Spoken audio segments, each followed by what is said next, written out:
Ini adalah satu-satunya UPSA di Provinsi Aceh dan dalam pengerjaannya menggunakan skema kolaborasi antara masyarakat yang tergabung dalam kelompok tani hutan Alu Simantop Gampong Hagu Kecamatan Pudada Kabupaten Biruan Aceh dengan Kalaek melalui BPDA Skrueng Aceh.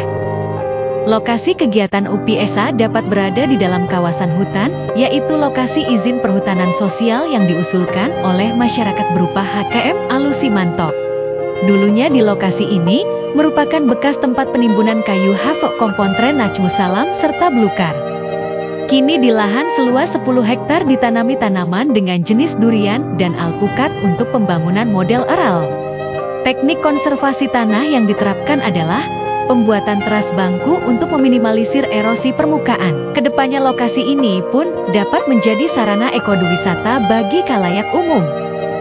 UPSA adalah kegiatan rehabilitasi yang memadukan teknik vegetatif dan sipil teknis dengan memperhatikan kemampuan dan kesesuaian lahan yang bersangkutan.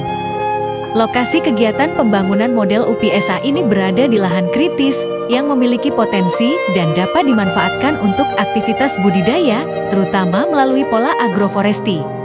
Pada konteks lebih luas, UPSA juga penting sebagai bagian dari mitigasi dampak perubahan iklim.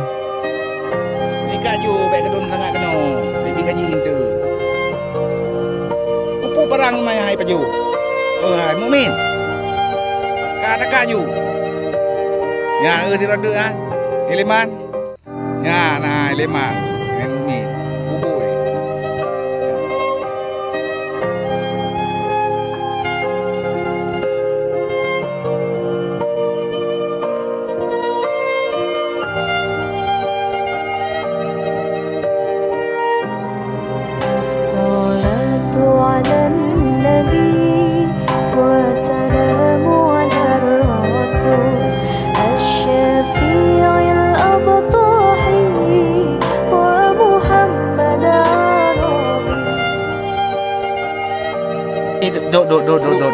Duduk. Haji pegah ilai bayi mukminah. Begat pegah. Hai, baik mana cara pula kaya. Hai, buat mana hai? Upo, budiman nak tuduji.